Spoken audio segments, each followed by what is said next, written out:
কিন্তু এই মনে মনে কিয় বিচৰণ কৰিছা তোমালোকে? অযোধ্যাৰ ৰজা দশৰথৰ পুত্ৰ মই শ্ৰীৰাম, এইয়া মোৰ পত্নী সীতা, এইয়া মোৰ ভাই লক্ষ্মণ। পিতৃ মাতৃৰ সত্য ৰক্ষা কৰি বনবাসীয়ে কৰিছো ধাৰণ। এতিয়া কোৱা, কোন তুমি ৰূপৱতী নাৰী এই পঞ্চতীবনে?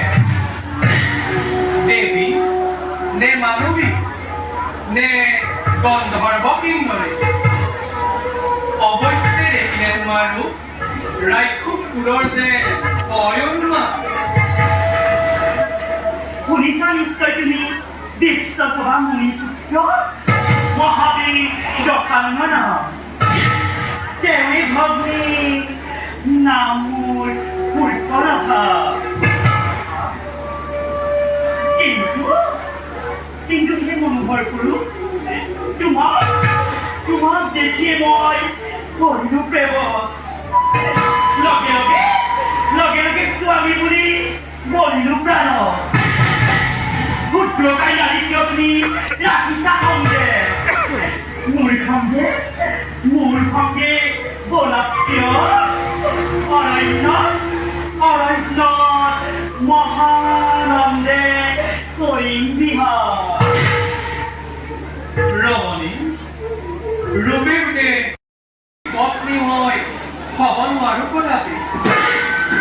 তাতকৈ বৰংগলী ৰূপৱান ভাতৃ বৰণ কৰা তুমি নকৰা সন্দেহ।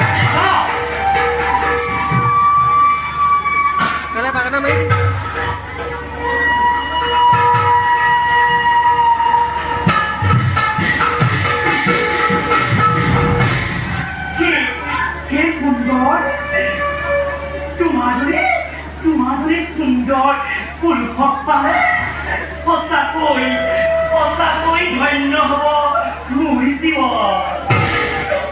লোৱা এই মালা গ্ৰহণ কৰি কৃতাৰ্থ কৰা মোৰ জীৱন।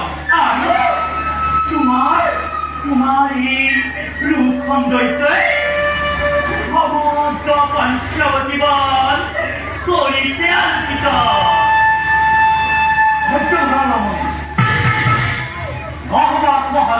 কামনা নলে শ্রীরাম সীতার ভয় ঐক্য ভাইরা পরাধীন জনক স্বামী রূপে বরণ করি অঙ্কিত করিবার তোমার রূপ লাবণ্য।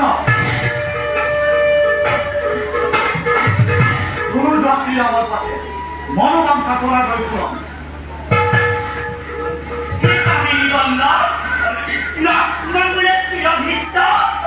তোমাৰ চৰণে আৰু শুনা, চিৰদা ভগৱতী বৰণ কৰি বিশ্ববিখ্যাত দশানন নামত মই নোৱাৰো কলংক সানিব।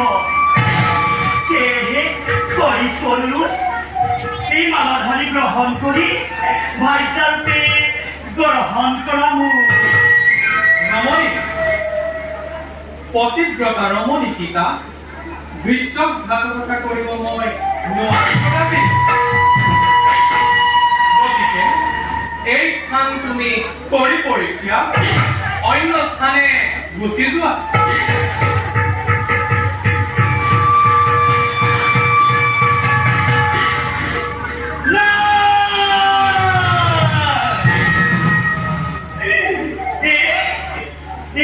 সামান্য ক্ষুদ্ৰতাই নাৰী বাবে তুমি মোক নকৰা গ্ৰহণ।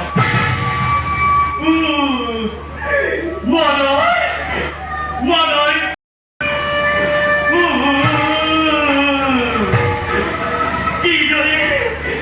কিদৰে মহস্য গৃহলৈ উভতি যাম। কিদৰে মহস্য গৃহলৈ উভতি যাম। নাই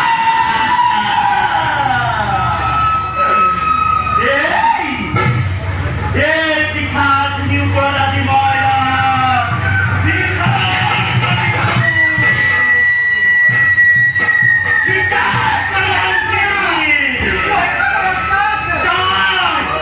তাই মোৰ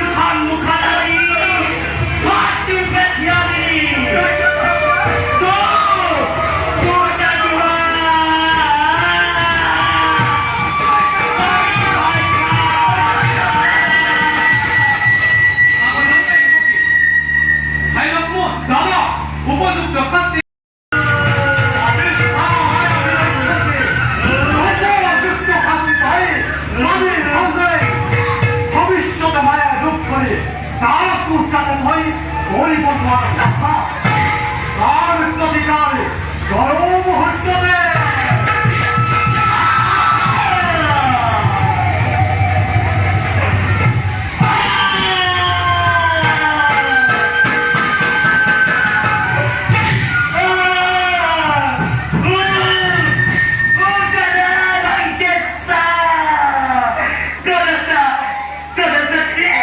Pati akan dimun nakal